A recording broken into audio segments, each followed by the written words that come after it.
Welcome to the Biometrics Leadership Lab podcast. I'm Amanda Cross, and my guest today is Vahe Martirosyan. Vahe is an experienced entrepreneur and the CEO and founders of Gurus CRO, Armenia's largest biometrics clinical research organization. Gurus CRO provides services in biostatistics, statistical programming, and clinical data management to pharmaceutical and biotech partners across the globe. He is widely recognized for his vision in shaping Gurus CRO into one of Armenia's most dynamic and impactful companies in the healthcare and data science sectors. Vahe began his career in banking, and his earliest experience there built the analytical foundation that would later shape his career in clinical research. Recognizing the growing importance of data-driven decision-making, Vahe transitioned into the field of data analysis and became one of the pioneers who laid the groundwork for international standard clinical data services in Armenia. In 2019, he founded Gurus CRO with the vision to establish Armenia as a competitive hub for biometric solutions. The company now employs more than 100 skilled professionals. And today, we are talking to him about his journey as a CRO, moving from delivering a service to becoming a valued and trusted partner. Vahe, thank you so much for joining me today. Thank you, Amanda. Actually, we are following your podcast, and actually it's great that someone is doing this with deep understanding industry, and especially we can go deeply in the Q&A and cover the technical questions, discuss the challenges in industry, and understand how we need to move forward. Thank you for invite, and I hope to have a great discussion with you. Yeah, I was really taken by the intro and thinking through your career in Armenia, because I had never worked with Armenia until I worked with your company, and it opened up a whole new world to me. So you definitely hit the mark in trying to get Armenia and clinical research on the map. Just about everybody I talk to has fallen into clinical research from something else, but I have never talked to anybody who's come from banking. So what was that? What was that transition like? Like, what made you decide to go to clinical research, and how did you make your way into the field? Actually, it's a bit deep and a tricky question, maybe, to the people who started in Armenia about 12 to 15 years ago, because in that time, this clinical research in Armenia was almost non-existent. And choosing this field was very risky, and with no guarantees, no clear future, not understanding where industry and how industry would go. As you mentioned, I was working in the bank and actually have the good working reputation, stability, good salary, and was head of department in that time. And why I decided to move, because in the bank, when you are a young specialist full of the ideas, in the bank it's a bit tough to move your ideas to the level, and it's a hard acceptance, and the work is a very repetitive in the bank. And even I have the friends who are working more than 20 years in that industry, and always when I meet them, they say, we are looking for the right time to the change industry, and this right time didn't come for the 20 years. And when international CRO become and just want to open the branch in Armenia, I took the opportunity, not because I know where the company would go, but because I know where I want and I need to go. So this is maybe the short answer how I joined the clinical research industry.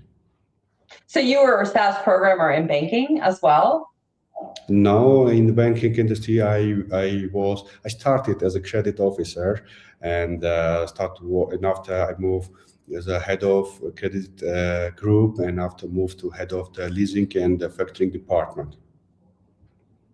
And then you didn't start programming until you went to a CRO? Yeah, I started from scratch, just from scratch, learning as a junior. And now you have your own company. Yeah, so that's the path. So what made you decide to eventually go out on your own and start your own company? It's the feeling, actually, when you feel that you can do more. And even right now, I have the same feeling, and I'm sure that Gurus will go far in the industry. And I'm enjoying to create and build relationship, understand people, winning, losing, and then continue with even more energy. As you mentioned, I was working in bank, and when I move, I get the offer to move from as a credit officer to lead the leasing and factoring department. This department does not exist actually; it's just on the paper. And when I started to give brief to department, it's very tough because the legal department has not experience to create the contract, accounting has not experience to how make the things go, because it's a bit different, and there's a no reference. What is the most important, and there's a no reference, but marketing team announced that during the 5 days you are going to get your leasing, and I did it, and it gave the confidence to me. And after, when I moved to the CRO in Armenia, so what's the interesting part, my title and as the junior statistical programmer, but per character, I was involved in the all activities for the company, starting to choosing the building to rent, to choosing the local suppliers for the setup, to supporting, build and shape the company culture, organizing the team buildings. So I'm bringing a lot of good things to company, and actually we did a lot of for Armenia to develop this industry, and there's a lot of to do. We have a lot of work to do in the future. So were you one of the first employees at the CRO in Armenia? Yeah, first SAS programmers. Me and my colleagues, we were first SAS programmer in country. I always say if you want to learn how to do a lot of stuff, get in early or get in when a company is small, because you will do it all. And it sounds like you did. Yeah, be honest, it was hard because there's no one in Armenia who are going to let us know how to do and where to start. We have just a wrong coding book, and you know, wrong coding and the SAS programming, and we don't know how to start. And I will say for the first few months, it's a kind of self-learning and self-training. So you start Guru CRO, and you probably say what every other biometrics CRO says. We do really great work, which, by the way, you do. But everybody says they do good work. So what do you need to offer beyond just doing great work? When we started Guru CRO, this is we do great work and we do good work. This is one of the first thing in the marketing, and we just say the same thing that everyone else tell. But I want to tell you one story. Just in 2019, when we start Guru CRO, we have our first client meeting. It's a small US-based CRO, and in the meetings, they always put pressure that you have not experience, your company has not experience, despite we say we do great work. And I feel that after a few minutes, I'm going to lose this client. And I understand behind of this, you have not experience is a hidden cost, or give the discount, or the cut the rates, or something else. So what we offer during the meeting, we say, if the main issue is we don't have experience, we offer you 1 month complimentary work. And after that, you decide if you are going to continue, or we can just move forward, just leave it as it and forget this part. And as they always mention that there is no experience, they didn't mention there is an issue with the cost. They agreed with that. And after 2 weeks, they become and ask to change contract with the paid in our terms, and they paid bonus for the first 2 weeks for unpaid work. And we want this. And it's not that we do great work. It's probably we believe on what we are going to do. We put skin in the game, and we want this. So most important part, I think, whatever you say, you need to believe. I'm just thinking, because I love that it's not, we don't say we do great work. I mean, we say it, but we'll stand behind it. We will help you see what we deliver and how we deliver it. So you're trying to win. I'm sorry, Amanda. Everything what you say in this content, at the end you can put under we do great work. I don't know, whatever you say, it's coming under this. And the main question is how you deliver it, and how you believe on what you say. Just so you're out trying to get business from people.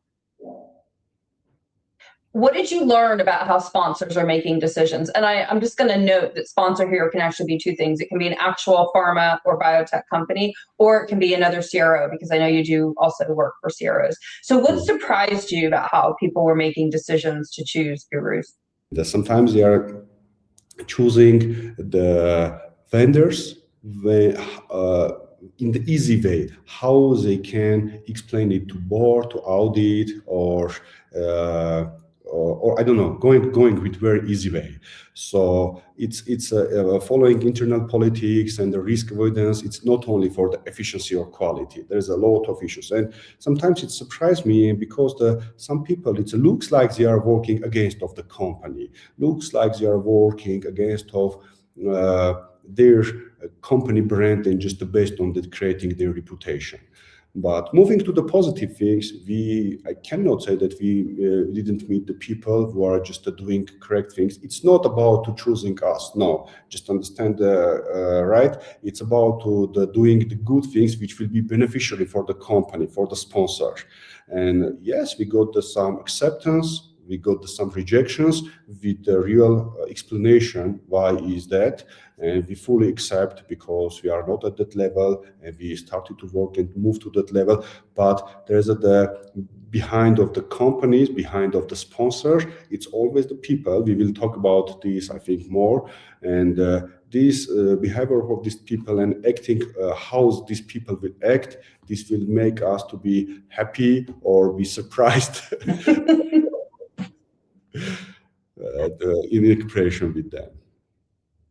I think I heard what you said correctly around, it's about how you can be beneficial to the company that can help sway a sponsored decision.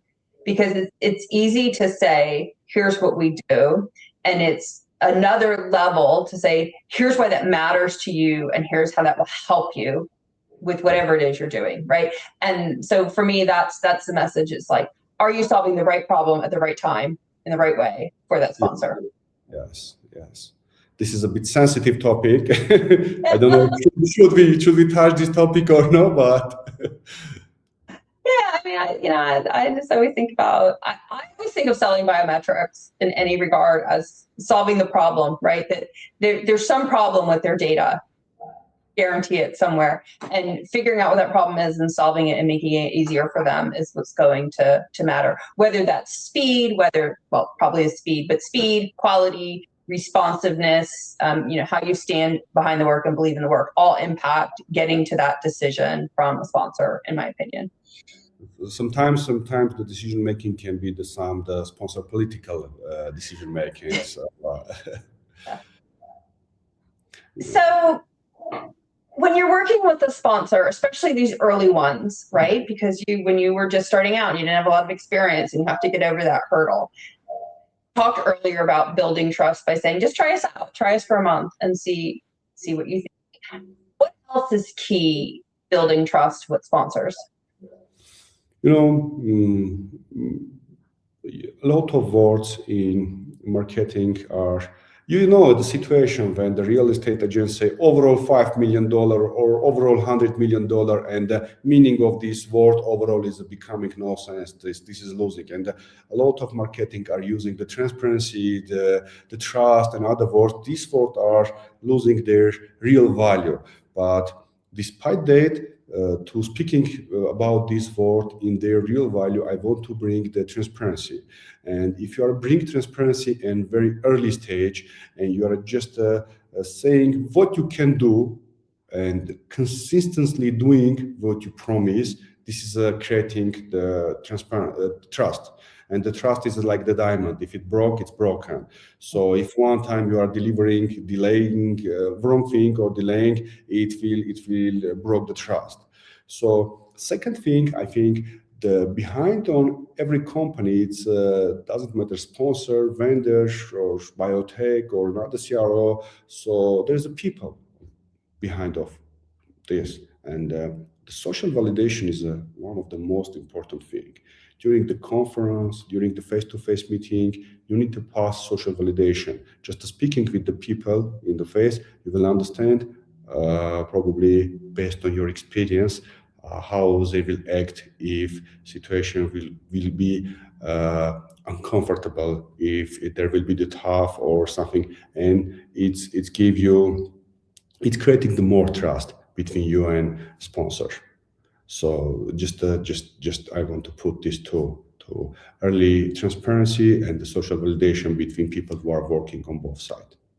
And I love that, because people want to just stay, it's really easy to want to stay hidden behind your computer and not go to a conference or not go have an in-person meeting, or dare I even say it, not return to the office. But there's a lot that comes from seeing people in person, right? Like I remember the first conference that I went to, and you were there, and you purposely came to see me, and I was your sponsor at that time. But it was like, oh wow, this is great. Now I have a name and a face, and I've met him, and it builds a layer of, I guess, transparency is the word we're using, but just connection around who you are dealing with on a human level. And I think that helps to work through good and bad issues that arise. So it's easy to underestimate connecting on a human basis, and people should really put more value in that, because I think that's where the trust and the commitment starts.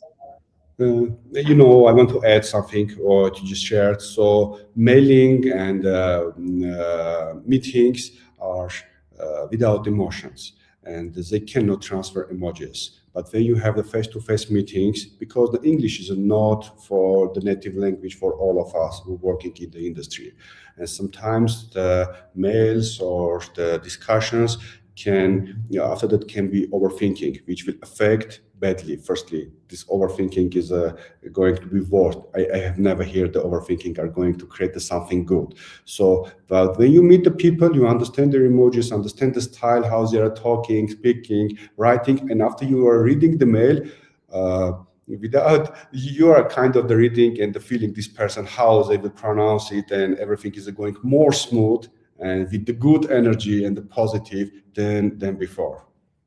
I love that you used the word energy, because I wanted to use that too, and I'm like, oh, that sounds so woo-woo, but I have a very woo-woo side, if people don't know. But I mean, but it is, you experience someone and their energy and their emotions and their feedback in real time live changes how you then respond to them when you're getting an electronic communication from them.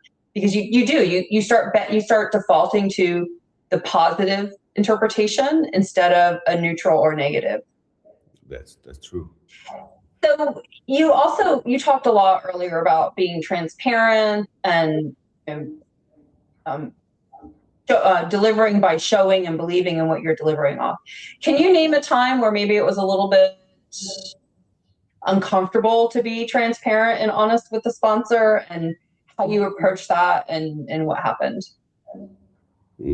It's not to not be transparent, but to being uncomfortable with the sponsor. It's to having ability to say no, because creating the business which will be successful, it's not only about capacity, and it's not only about refilling and reporting that our revenue is coming and the next month will be higher than this month.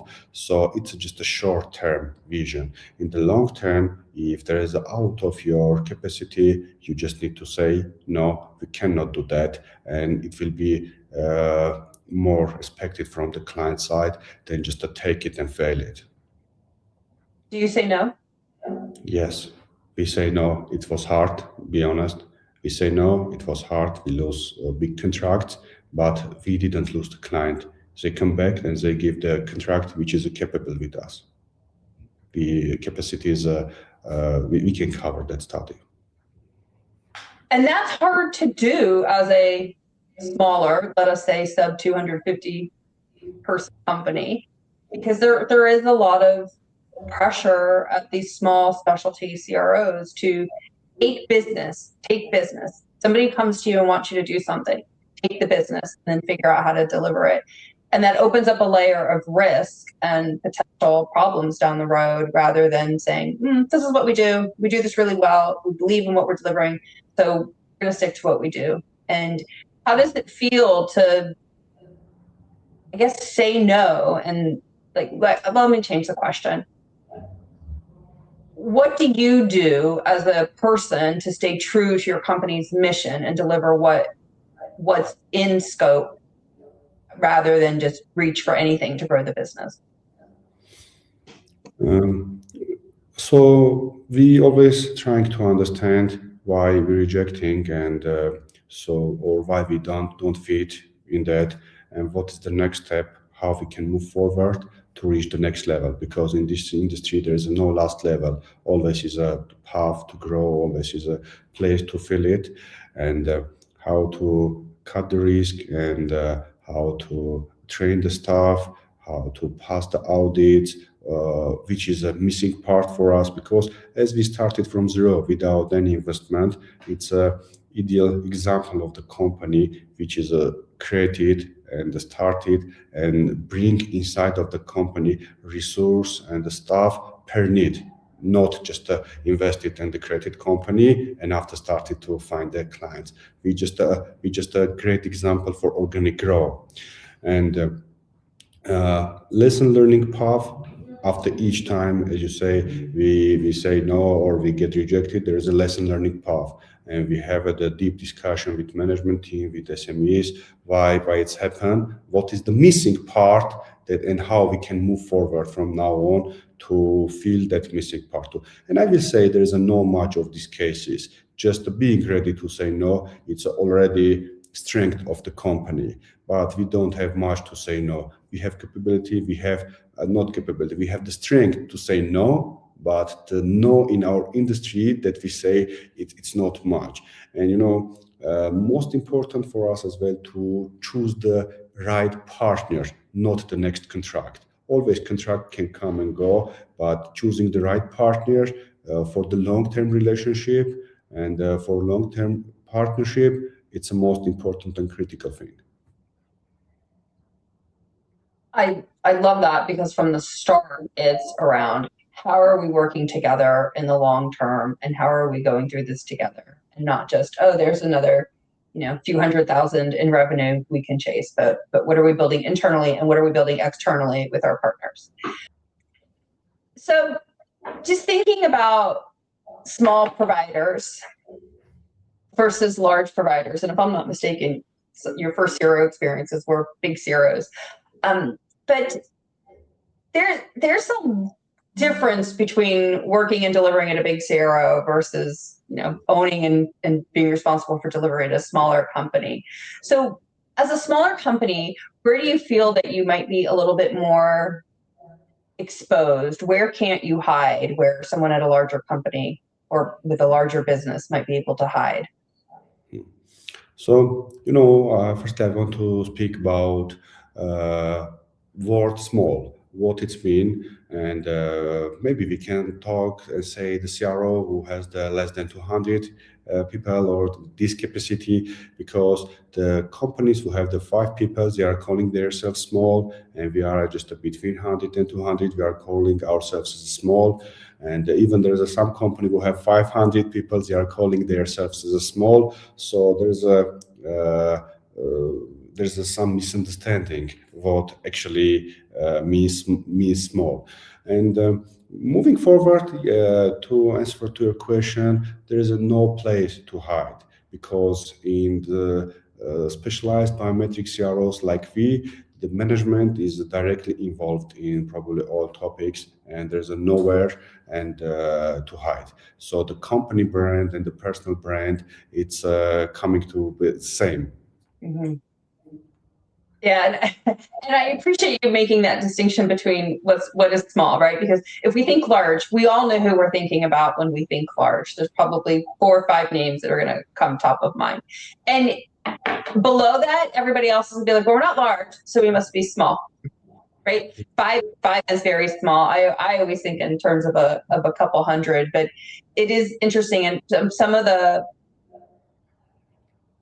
best positioned and delivering and I don't know, say transparent or trustworthy, I don't know what the right word is, but some of the best positioned specialty providers are run by people who have had that experience of delivering the work, right? So I used to work for Biometrics CRO, and the head of that company was a statistician. Well, he felt the pain, right?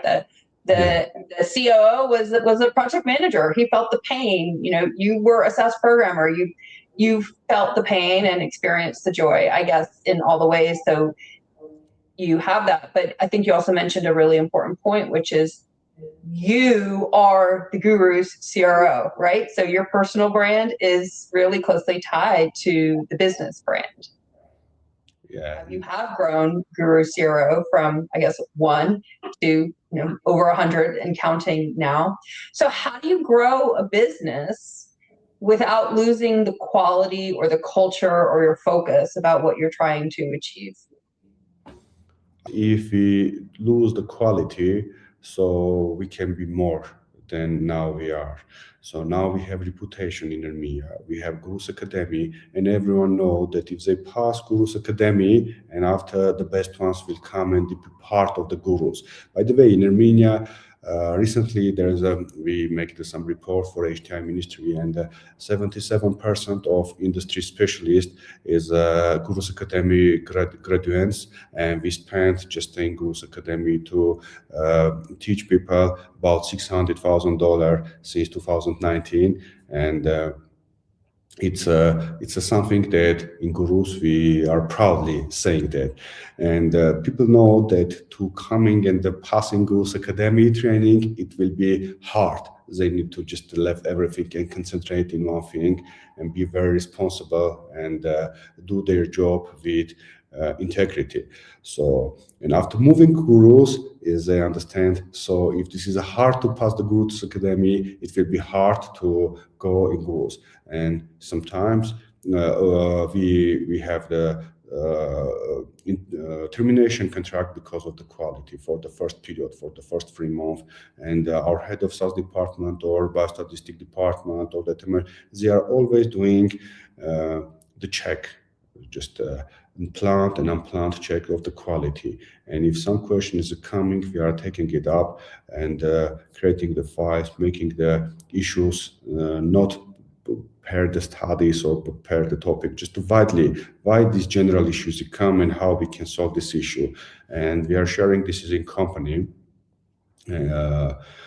So this is a way that we are keeping the quality. So quality is on the first place, in the company, and we work very hard for keeping that, and we work very hard to having the reputation to giving the high quality services. So I just want to underscore Guru's Academy, because way back at the start of this conversation, you talked about how it's believing in the work that you do and believing in what you are capable of delivering and believing in what you're doing. And one of your core tenets is believing in establishing Armenia as a clinical research hub and although I hate to say this words, I'll say them center of excellence, but having high quality professionals in Armenia doing biometrics work. And that was, one of the pieces that drove you and you believe in, and you've been successful as a company, and you're kind of paying back to the country and the industry as a whole where you are in training up an entirely new generation of biometrics professionals. And just to underscore that, I think you said 77% of people working in biometrics in Armenia have gone through your academy. Since 2026, even we stopped doing these trainings for free, because we have about 900 applicants for come and participate for the SaaS training, our training. We are the company who built in Armenia first biostatistic department. In Armenia, there is no other company who have the department. So the data management department, we are doing the data management, the clinical data management training and everything. After each training, this training model is updating. We are a company who have the first academy in this field in Armenia since 2019. And after each training, this is a change. And even in our L&D department, when they look on the previous trainings, they say, "Oh, this is done by us." No, it's no way, because always they get the blinded feedbacks from the team who are participating, and always after each training they are doing updates. And this is giving us to understand this new generation, and the trainings are interactive, very interactive. We are using the mobiles, we are using some like the votes, they are electing or selecting something. It's kind of interactive, and they love it. And we are now understand how to get it and how keep quality. After this Gurus Academy, when they are coming to the paid internship in Gurus, they have the daily task, which is created for 90 days, 3 months. And the fake data. So we are giving them tasks to compare with the data, but this data is a wrong data, and we know how many issues in this data, and they are trying to pass and match with data which is not correct. So it's a path, and when really we looked behind how hard was it and where we are proud. And yes, we are believe, as you say, we believe on our work. And now I'm proud that in back 2019, I believe on Gurus, and now there's a big team who believe in Gurus, and we all together moving forward. What a great legacy to your Gurus team, but to the greater industry in Armenia you are building and leaving. Actually, Gurus is the company who first time participated in international conferences. We are the first company who bring international conference to Armenia. We did that. We put Armenian biometric or clinical research industry on the map of the worldwide clinical research. Well, good for you. I mean, I always like to how do I make it better? How do I make things better? How do I make who I'm working with better? How do I make whatever better? And you're making clinical research better, and you're making things better for professionals, right around you where you live. And I think that's always something to be commended. If you could go back in time to when you got your first clinical research job and give yourself advice, what would you say? So I would say be more confident, be more disciplined. So make consistency not negotiable, and culture is not built on the intensity, it's built on repetition, and do it more. And one of the most important part, because our industry is run by people, and judge people by actions, not words. And words can be persuasive, and actions are data actually. And when you bring this data, you can value and evaluate the correct. And in business, only the behavior tell the truth. And as well, I will say myself to be a bit less emotional back in 2019. And if there's something fail, just to close this topic and the charter and to move forward. I'm laughing because I asked that. What would you ask what would you tell yourself in the past? I asked that question to everybody, and always an emotional component to their answer. I tell them to relax. I tell them to be patient. I tell them to just get over it. Don't take things personally. And so for me, that's always kind of the advice that's hard run, or that's hard won for professionals, is learning how to sometimes take the emotions and the personal perspective a little bit out of things that are happening. That's just the theme I see.